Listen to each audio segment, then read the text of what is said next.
What is up, everybody, and welcome back to yet another episode of the Camera Junkie live stream. My name's Luis, also known as Mr. Camera Junkie, MCJ HD, where I always remind you to upgrade your skills before your gear. If it's your first time here, welcome. I think you picked a really good night, that being game night. And if it is your first time, please introduce yourself into the chat and participate with the games that we're going to have going on today. And so you can get the nice Camera Junkie crew welcome. And you might even see your comment up on screen. So as tradition goes around here, the first thing that I always do is to go ahead and check out to see who are the first members of the crew hanging out in the chat. So let's go ahead and do that. If you haven't done so already, please hit the like button. And I appreciate you guys rocking with me because setting up everything made things a little bit late from 10 p.m. But hopefully we got some cool things that we want to implement, or at least I do. And I'm going to see how they play out. One of them, you might see the behind the scenes because I might be setting it up live, and then we might just do a test run on that just the same. But as tradition goes around, first thing is go ahead to check out to see who are the first crew members hanging out in chat. And we have Parker Jennings in the house saying what's up to everyone. Hello, hello.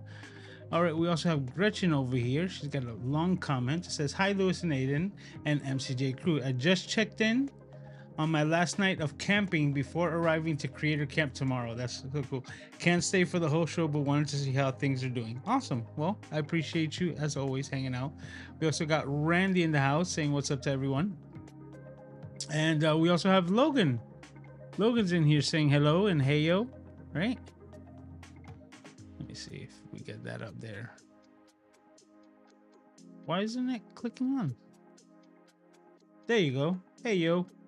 How you doing, Logan? All right. Now that we got that out of the way, first thing that we're gonna do is go ahead and check out to see exactly what I'm talking about as far as game night. Now, this is something that kind of just struck me this week, and I was like, you know what? Let's see if we could implement it. And this brings me all the way back, years back, to Peter Gregg's live streams, and that we used to constantly play this game. That I was just like, man, I don't know how it just died off. You understand? But it was something that we would always do, and it was that within all the eye candy that was within Peter Gregg's live streams, scenes, and his set, he would always hide a bottle of Windex. A bottle of Windex. I know it sounds weird. There is a backstory to that particular bottle of Windex. You know, belonged to his father, but because it was always part of the set, you know, we would play a game that during like the countdowns and things like that, we'd be scanning the scene, so to speak, to see if we could spot it and where Peter had hid it as like an Easter egg somewhere throughout the set. And it was always in the chat, you know, people guessing and trying to see if like, and he would only respond to the person who got it right. So I wanted to make my own version of this game that I loved playing so much, and now I am gonna start implementing a weekly like Easter egg hunt, so to speak, within the live stream to see if it gets you guys to get that same type of enjoyment that I had when I used to watch Peter. So with that being said, I'm gonna go ahead and introduce the first game, right, which is going to be played throughout the live streams on a weekly basis, and I'm calling it Scene Stealer, right?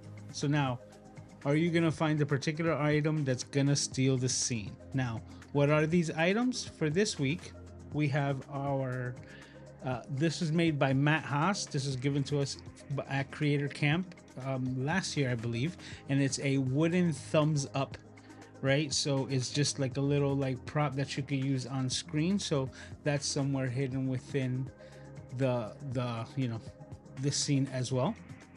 I also have my Ozbot SE, right? The little tiny little camera, so that can be placed anywhere. And I think this one's gonna be a lot of fun to be able to change the location of this one on a week to week basis.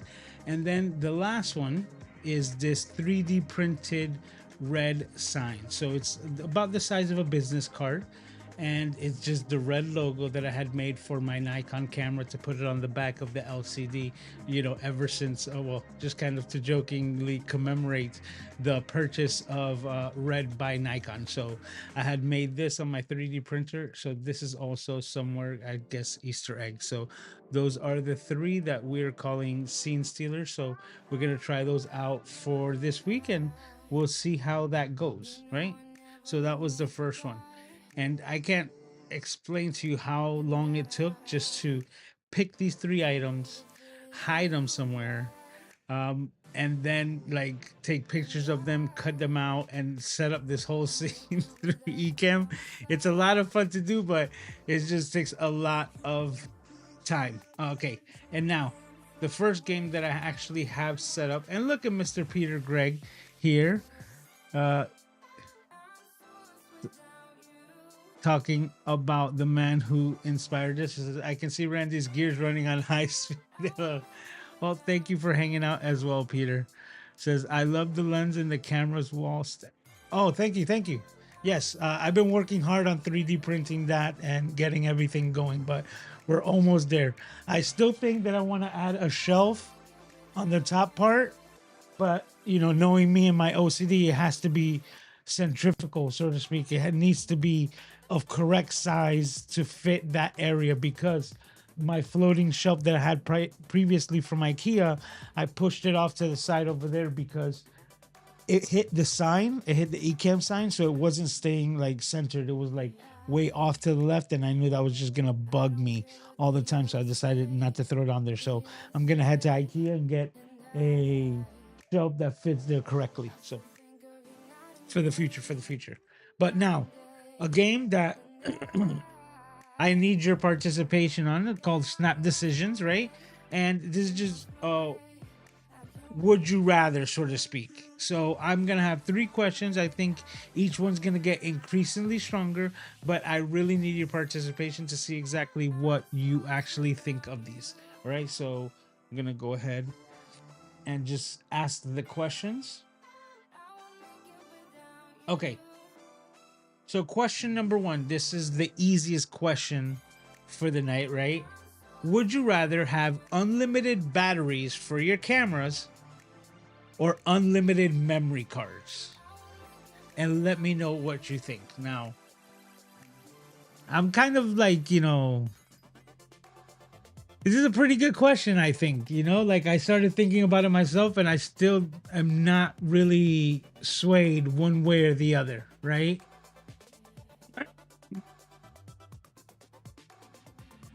Because you see, not having unlimited batteries doesn't mean that you can't have all day battery. See, because if you take up, and just to mention, you pick up one of my rig junkie kits and then throw like one of these bad boys on here.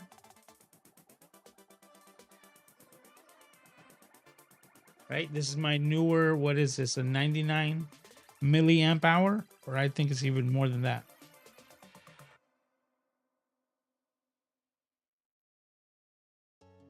Oh, it's 6,800 milliamp hour, 99 watt hours.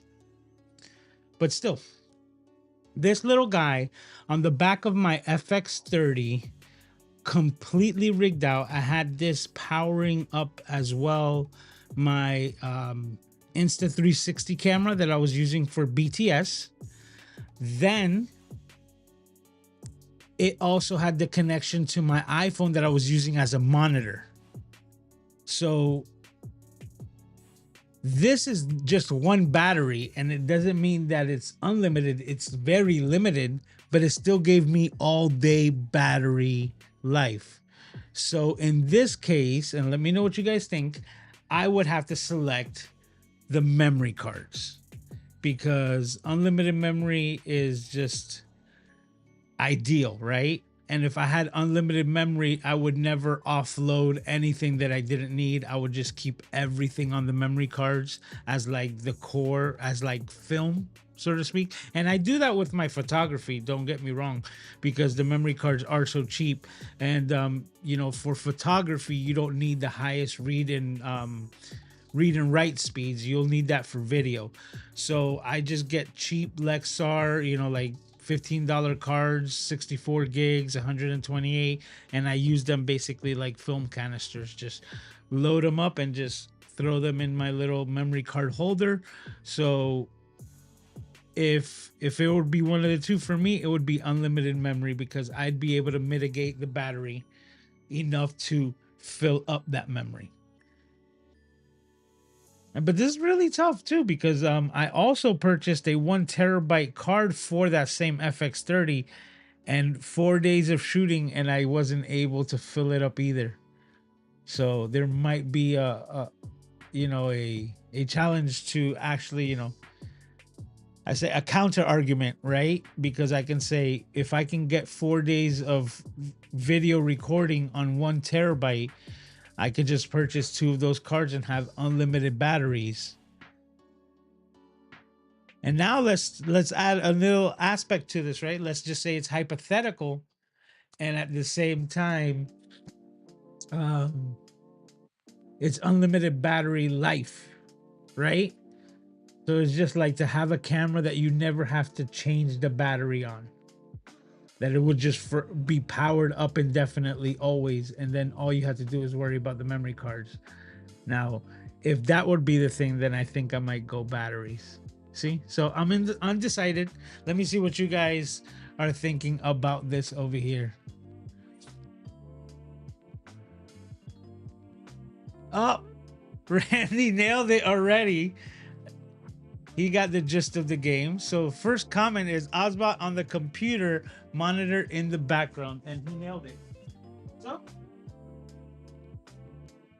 it's exactly where it was. I thought I could like hide it off just because it was white, kind of like Stormtrooper throwing it off in the bokeh, but Randy's got a sharp eye, so that's the first Easter egg down.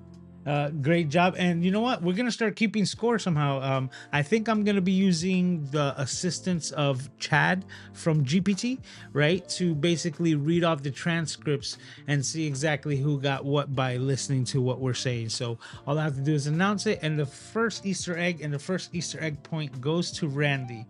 All right, we need some more upbeat music. Let's see what's going on here. This is way too smooth jams. Okay, that works.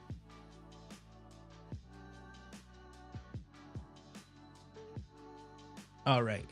So now Gretchen is the first one to reply, and she says batteries. So she's on unlimited batteries. And if it's unlimited battery life, right? Because if we have to carry them with us, right? I would much rather carry unlimited memory cards because they're a lot smaller and lighter than unlimited batteries because those could get cumbersome.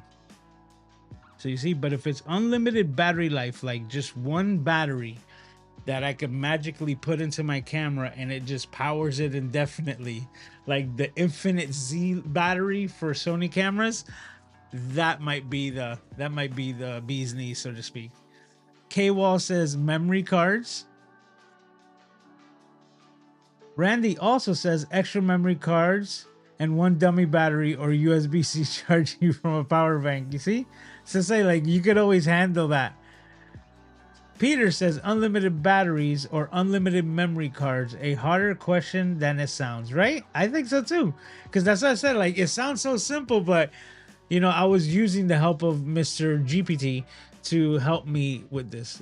That's so funny. GPT sounds Indian from nature. See, so Gretchen agrees with me in saying battery life for sure. So not to be carrying around a bunch of batteries, but to actually have the battery life. And I think that would be the winner. Like, honestly, like if I have a 1 terabyte memory card, but then have a battery that's just like kind of like the core on Iron Man, that it just powers itself indefinitely. Like to have a battery like that, what? Like, and you could plug everything to it, right? So you could just like all the peripherals. Ooh, that might be the deal. See, I'm starting to swing to the battery, even though I started with the memory cards. Hey, Steven in the house saying hello to everyone. How are you doing, Wixie? All right. Now, let's go to the second question. This is supposedly uh getting harder, but let's see. Okay. So now, question number 2 on would you rather. Would you rather be able to edit anywhere on a laptop or only be able to edit on a like beast desktop system? And that's a very interesting, like, so what would you prefer? Do you prefer to be able to edit on the run, right, on a laptop, travel and have the same capability of editing on your laptop anywhere you go, or do you want a more dedicated like home station where you can still edit on the road but it's going to be lackluster compared to what you're able to do because of the power of your home machine? Now, I can say, I'm getting messages over here. I can say that I've already asked myself this question and I made my decision. So I would love to hear yours and see what you think, and also let me know why you would like it, like either or. But in my case, I actually already did by selecting this bad boy right here. Now, instead of getting the MacBook Pro, right, with the M1 and everything like that, I put my funds into this. And that actually had to do with my budget because I have pretty good LCD screens here. They're not the highest resolution by any means, but at the same time, they're very sharp, which is important. They're color accurate, which is also very important. And then the last thing is that when they're not the highest resolution, they actually require less resources from your computer, allowing these M machines to actually work to the highest capacity, right? So that's exactly what I think about this. Actually, and you know what? I'm going to do something over here and show you B cam number 2. This is the red with my rehouse 50mm lens, so that's there. And I just wanted to touch on that because having a lot of fun with that. I was able to put a very long HDMI cable to it and get that connected there as well. So let's go ahead and show that angle as well.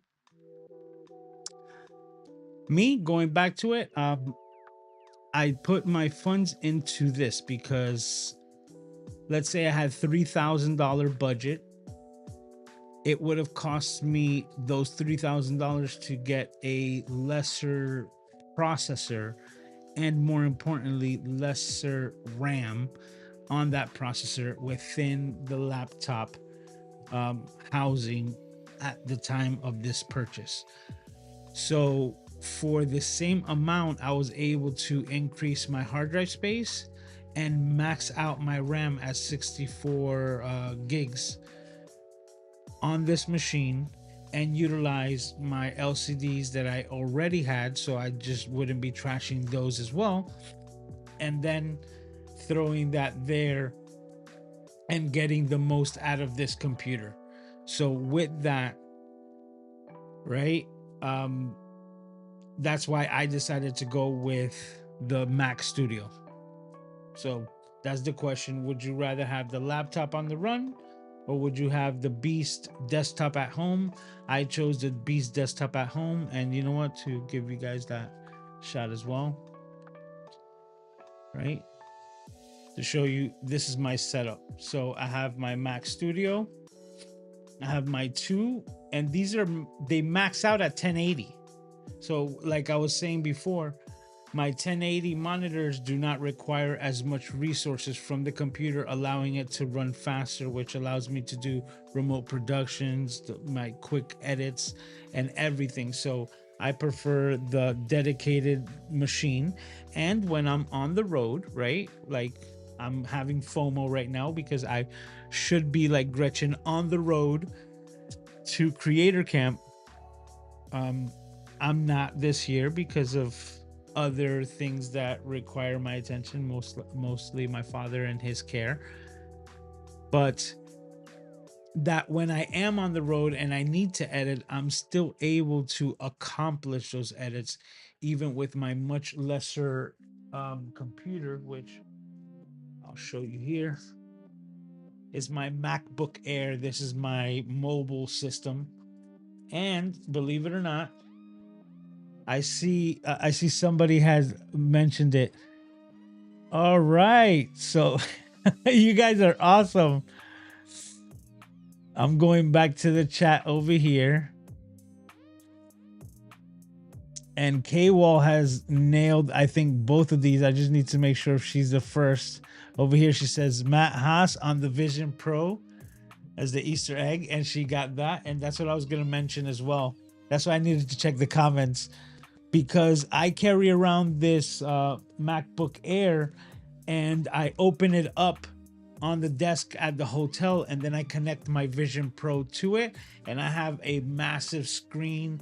So I have like widescreen capabilities, and just with the mouse and my Stream Deck over here, which I take with me on the road as well, because I have the smaller version that allows me to have a pretty decent mobile system, which does not compare in power to the system that I have here in the Mac Studio, but it is very, very, very convenient, and I absolutely love the way that I have my things set up here. So, but good job, K-Wall, for getting that. Gretchen says, I prefer to edit at home, B system, but on the road, I want to see my captures. Yep. And that's what I said. It's not that it's impossible. And that's why I said, like, the limiting factor to me for this right here is actually the fact that it has one screen. So instead of carrying around like multiple screens that actually, you know, could fracture, like, the Vision Pro is ideal for me in that case, because it gives me an extremely like wide screen where I'm able to basically put three, like, imagine like three Chrome browsers, right? The size of a Chrome browser. It's not like just having two screens. In the Vision Pro, the ultra wide, it is ultra wide, and I can put like three complete things. It almost feels a bit IMAX, because if I'm looking in this direction, I cannot see what's over here. I have to just like scroll, because it's so much landscape. So it's really cool.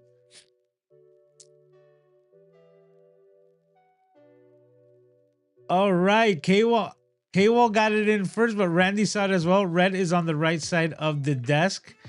He goes, Red is on the right side of the desk on the monitor as well. So let's go back to that one. All right. Let me see here. The PTZ.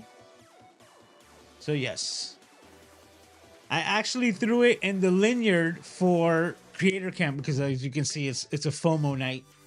So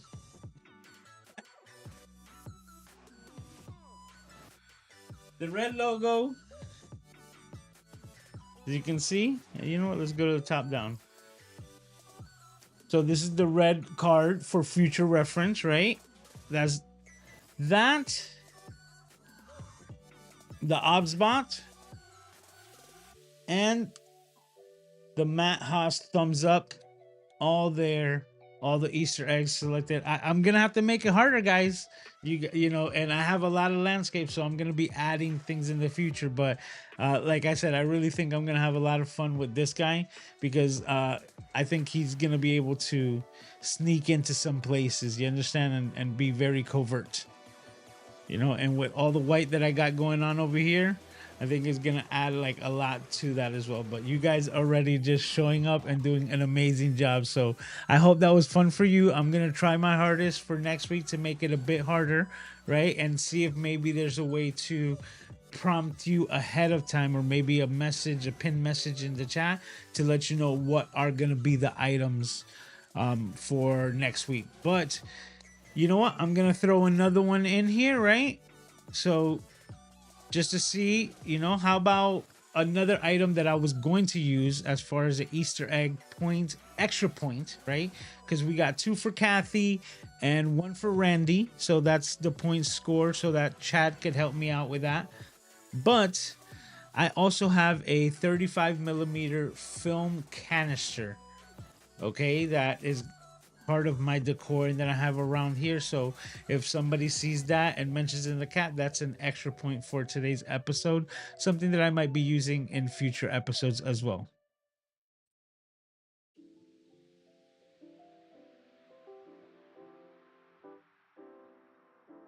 Oh, we got you. You got it.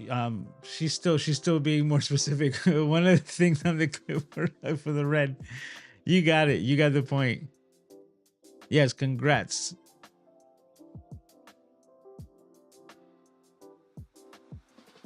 Kathy says it's hard to play on TV. Had to grab the iPad. Okay, cool. So you see, now I know. But if it was hard to see on the TV, then it's, I guess we're gonna be playing a fine line. So we're gonna be switching up the items as well, and then on top of the items, they're gonna be placed differently, and I guess medium to hardest. Right? We're gonna see what was too hard, what was found, what wasn't found, and we're gonna be seeing how it plays from here. But I also, like, I hope you guys really enjoyed that, because I remember all the fun that I used to have, in anticipation in Peter Gregg's live stream, just looking for a Windex bottle. So get ready for next week, that we'll be doing it all over again. But bonus is the 35 millimeter film canister, the old school ones. If you get that as well, then you also get an extra point.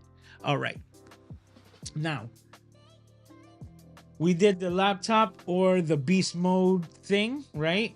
I think I did pretty well for myself, especially with the deal, because on another note, I got this laptop for $300. So this was like a no-brainer, especially when I got it. It's an M1 MacBook Air, and the battery life is still so incredible on it that is just so ideal.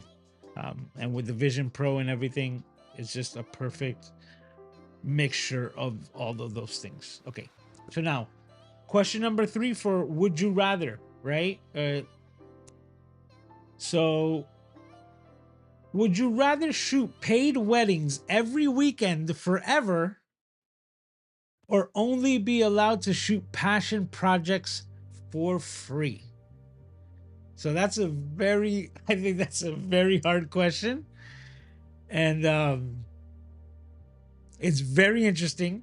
So, not everyone likes weddings. Some people love them, right? So I really would love to hear which would you prefer.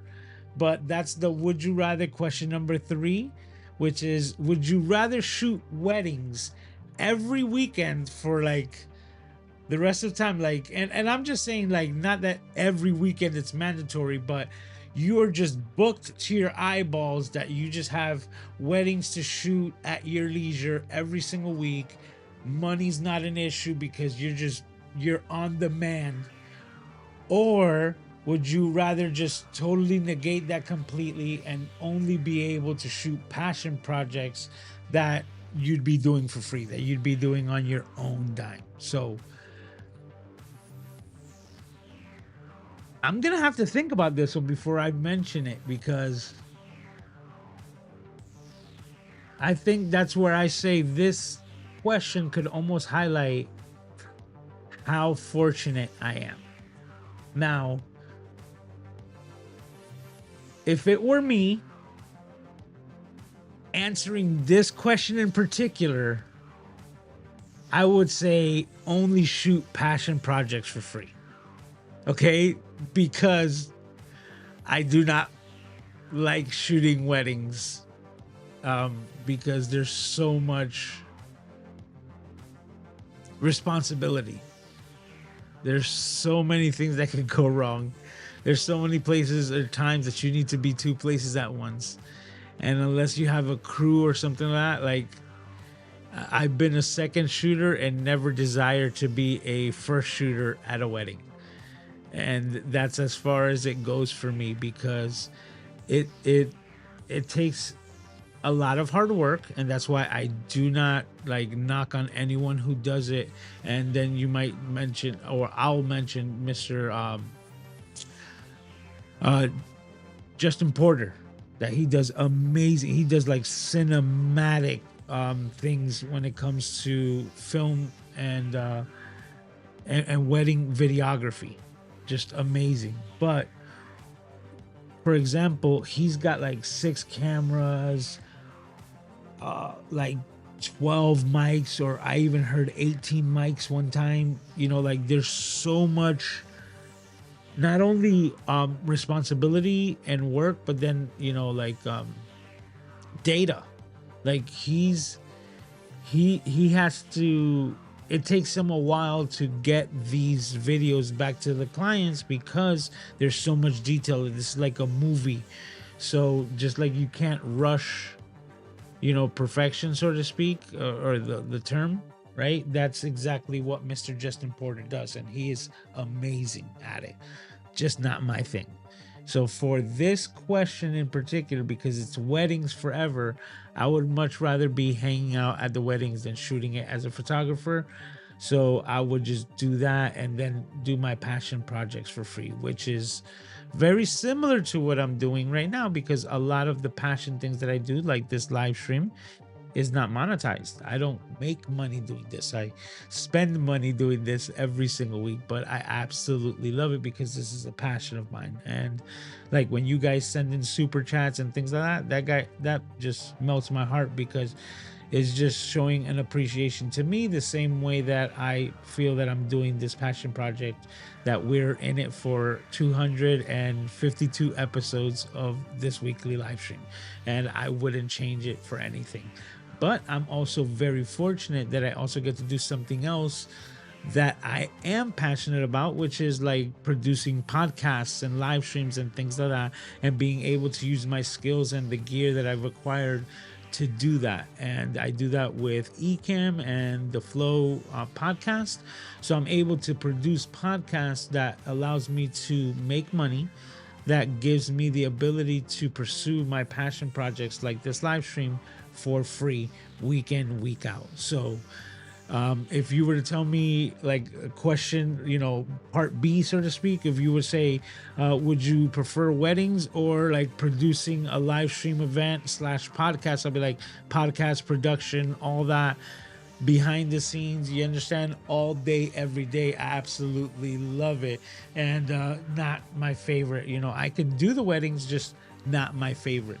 So that's why I would say I'm very fortunate that I get to do similar to this, both things. But if it were weddings for me, not my thing. And I got to give it up to Mr. Peter Gregg as well, because he was also a wedding photographer. And I give it up all the respect for that. I do portraits, but portraits are totally not as vital as photos for a wedding. It is just such a big responsibility. So let me see what you guys are saying. Oh, Gretchen's saying it's nearly impossible to play the game on the phone in the dark in a camper van. I understand, but guess what? Next week, and I'm gonna be making this a weekly part, so we're gonna have a lot of fun in the future. K-Wall says passion for free. Yep, absolutely. Says bears before brides. So you see, this is Gretchen saying that she would definitely be shooting her passion for bears well over bridezillas and things like that, because that's another thing, right? Like you also have to almost be like a a psycho or a psychologist, right? That would be the word, like a psychologist, and like be able to mitigate and like handle conflict, conflict resolution specialists. Like that's all part of it. Now that's something that I actually do love about photography and portraits, not so much at the weddings, but it's definitely the people and being able to make that connection, and being able to make somebody feel comfortable enough where that you're able to get an actual like genuine smile out of them, and when they're not expecting, snap a candid photo of them and show them the difference of like posing for a picture and actually getting something that is candid and just full of life. So that's one thing that I absolutely love about photography, and doing sessions and about portrait photography. But I guess I would do like pre-wedding photography, things like that, stuff that if for whatever reason, Aiden doesn't allow me to make the event. Like, I can reschedule and it's not dire. So that's part of, I guess, my fear of weddings as well. Randy also says no weddings. Says no weddings. Like, we're all very like same minded in that aspect. Says one can only take so much bridezillas. You see, the fact that that's a word, right, just says it enough. And Randy's laughing at that. Says, what's the passion project like? Boudoir photo shoots. You see, like, Rand. I mean, Peter, you're taking it a whole different way. Peter, being a wedding photographer, also says, I'd go for the weddings. They're the best stimulating type of work. You see? And that's some people who absolutely love weddings and they thrive in that environment, which is so cool. But that's what I said, just not my favorite because, how can I say? If I'm doing an event, right? I've done regular events where, like I said, it's not that dire, and I know myself that I'll just like lock in and I won't be able to do anything besides the job or the task at hand. Like, I could just get like horse blinders. I won't see or do anything else. I probably won't even eat. It's just the way that I work, and I know that that's why I probably don't like doing that. And the intensity rises at a wedding, which is why I would also say, yeah, not my thing. Like, this turned out to be everything about the weddings. Hey, Mookie MC is in the house. He says, is that the small black film canister on the top shelf behind you in the far right? No, it is not. He also says hi to Peter Greg.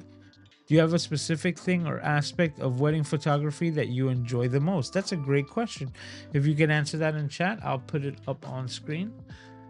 Yeah, because there has to be something, but it is stimulating. Like, if you like, that could be an adrenaline dump that you really enjoy, right? And then there's some people like Peter who's very social and he loves family and community. So, the wedding being probably one of the most joyous events of most people's lives, also having the ability to be part of that for so many people and being a lifelong part of a bunch of families is also something that I know a lot of wedding photographers just enjoy the most, because they start from the wedding photography and then they end up being their children's wedding photographer as well, if that makes sense. So they do a job at a wedding and then they have their family, they procreate, and now their children are getting married and they're the wedding photographer for both the parents and their children. So it's a lot of cool things that happen through photography like that just like last through generations, and I've seen it happen up to like 3 times over. So super cool, and that's something that I absolutely love. I believe that photography is like time capsules. When you take a photo of somebody, you never know if that's the last photo that they will ever have of that person. And if that person were to pass and you were to take that photo in front of somebody that loves them and rip it, like, there's going to be a lot of sentiment there, because I believe that that's just like a part of history that gets like encapsulated in photography, and that's part of the power of photography in my eyes. So that's why I absolutely love this hobby and slash ability to work, but this form of art I absolutely love. Photo, video, just the best to me. That's probably why I named myself Mr. Camera Junkie, right? So, all right. Okay, so we've pretty much done it. And you know what? Just doing that one game, asking those 3 questions, we're pretty much on time. Not to go over, even though I was late. But yeah, that way it'll give me time to actually set up the rest of the games, which I was thinking, hey, if we're short on time, we'll just set up the next game for next week, so to speak, and other things that we'll be adding to just, like entice the conversation. I absolutely love the comments that you guys have left here. So, without you, there's no show. So I want to make sure that we start implementing your comments and make you more part of the show, which like I think we did successfully this week, and I want to see more of it in the future. So with that being said, there is another part that we do around here, which is called Cities Gone, channels that I think you should go and watch. And if everything is set correctly, should be able to hit that button, and then bam, there we go. So this week's Cities Gone is none other than Mr. Kai Wong, or Kai W as his YouTube channel is here. Now, I don't remember if we've highlighted Mr. W here before, but I think I had mentioned him with the partner, the Bokeh Bros, on that channel, because he does a lot of he does a lot of collaborations with another content creator. So that's where they have their channel, and I'm running a blank on his name right now. I'm so sorry, because I should know. It's Kai Wong and blank, but I'm not gonna stick onto that. But anyways, he is officially a camera junkie. Like, this guy, I've been watching him for years. He's the Asian brother with the British accent. So, be warned if you click on one of his videos. I've watched him for so long that I'm just trying to make sure that he's on this list, because like there's no way that I can miss him not being on Cities Gone. So this week's Cities Gone, Mr. Kai Wong. So there's a bit vulgarness in his videos. And there's his boy right here. You see Bokeh, Super Bokeh Brothers, and man, I can't. Lock. Yes, but anyways. They are hilarious together, and he's hilarious. And he's this week's Cities Gone. Channels that I think you should go and watch. None of the Mr. Kai Wong, and just making sure that he's on the list, because he deserves to. I've been watching him for years, and we did it. So now we go over here and we hit that, and that flies away. And I say thank you as always for hanging out here with me. We did it. This was episode 252. If I'm doing my math correctly, we're on our way to 10 episodes. 252, we're on our way to 262, and 262 is 5 years of the Camera Junkie live stream every single Saturday, every single week, without skipping a beat. And I thank you all for making this possible, making this my favorite place to hang out and come up with creative ideas and things like that. And as of right now, I don't see anyone getting the bonus point, but that's okay. We'll leave it as that. As far as points go, this week we have 2 for K-Wall and 1 for Randy, and we'll start a board and keep everything together. But I think we're gonna start keeping tallies, and we're gonna reset the boards every 3 months to keep things fresh, and also be able to add new games and add new things. So if you enjoyed yourself tonight with this, please be sure to hit the like button. If you want to see more, please subscribe so that you don't miss the next update of my videos or a notification for these live streams that happen every single week. But what you can do is you could also mark it on your calendars and set it up as a reminder to say, hey, guess what? Saturday night, Eastern Standard Time, 10 p.m. every single week, you'll get the Camera Junkie live stream, and you'll be seeing this face doing something behind the camera to help you out or just to have some fun. But with that being said, guys, take care of yourselves and each other. Gretchen, drive safe, okay? And enjoy yourself in Creator Camp. For all of you e-cammers who are going to be at camp, know that just have all the fun in my honor, so to speak, in my name, because I so want to be there. And I'm gonna have to wait for next year's event. But guys, take care of yourselves and each other, and I can't wait to see all of your smiling faces right here while we do it all over again. Same time, same place on the Mr. Camera Junkie YouTube channel. So until then, I will see you next time. Talk to you. Outro.